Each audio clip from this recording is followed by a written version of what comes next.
70s, how that they are recommended to be traveling. Then we get into how will we all be insured and what will we need to produce in terms of proof that we either don't have a temperature or have had corona or might be having corona or are likely to get it because we know people who've had it or whatever might be. So there will be all of that that needs to be taken into consideration. And then I think ultimately a lot of people will simply just want to travel just domestically for a while. There will be a lot of people that are normally very happy to go abroad a couple of times a year for their annual summer holiday, whatever it might be, but they're going to choose to stay at home. So I think the whole staycation, domestic travel, is going to see an increase once at least we are internally out of our sort of more severe lockdowns.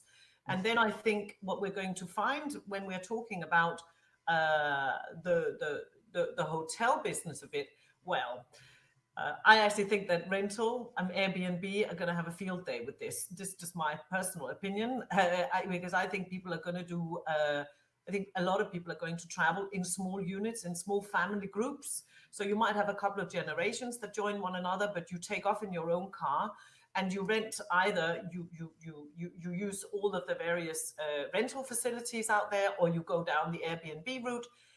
The great thing about rental, of course, is you can bring all of your own cleaning products, and unlike drinking them, as was suggested by a certain president not long ago, we could use them to just clean up everything instead. So you arrive at your Airbnb, top to bottom, grandma and grandchildren are cleaning the house, and you know that for the foreseeable future, you'll be fine.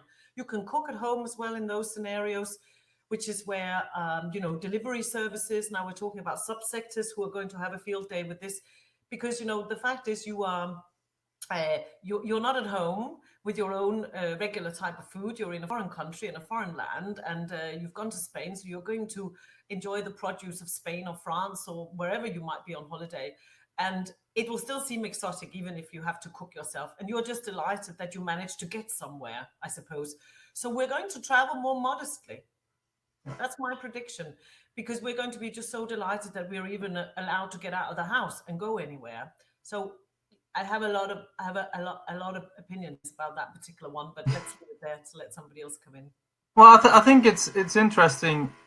There was a question right before we went off air, which I don't think we can see anymore now, but it was around sustainability, and I think it's a great topic, right? And do we really want to go back to the way it was? And then I think, you're already mentioning a few changes that might happen.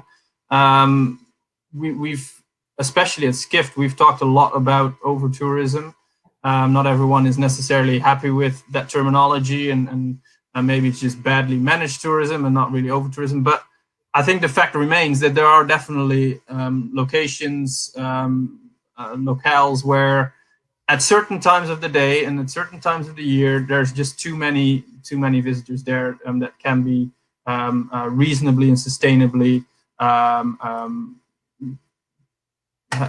the capacity isn't there, basically.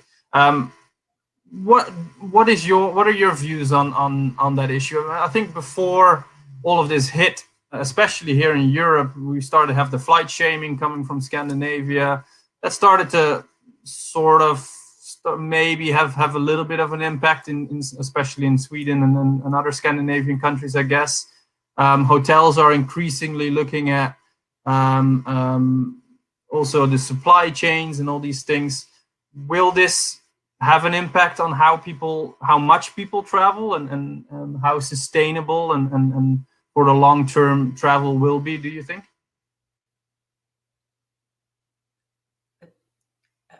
I don't know if we can hear from anybody else, but until we maybe can, I think, yes, I think we have to all acknowledge all over the world, we can't hear you. We have to acknowledge all over the world that the planet is breathing a little bit more easily. And despite the heartache and despite the financial crisis that looms ahead of us, which is, sorry to be a bit negative, maybe we are all breathing a little bit more easily ourselves. We spend less time on the road. We spend less time commuting. We have a little bit more time to actually think things through. We're not in this constant rush that we've been in for maybe far too long, but sometimes you don't realize it until it stops. I think also simply because the supply and demand, there won't be the same demand for a while for the reasons that I just mentioned. There won't be the same supply.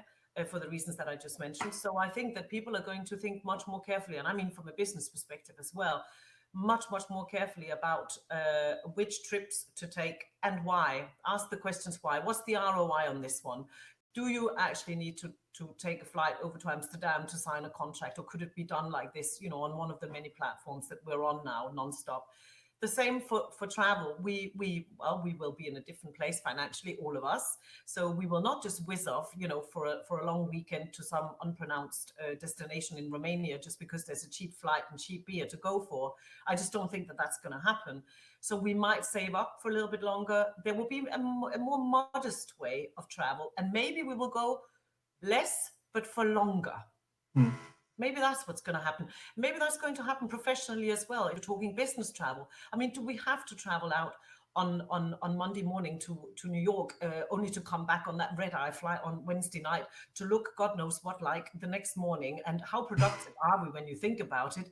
I mean, are we better off doing only 5 flights a year on business, but make them week-long, and then maybe tag on a weekend or an extra day where we also do a little bit of a pleasure, as it's called, I believe. Yeah. I mean, we will have to rethink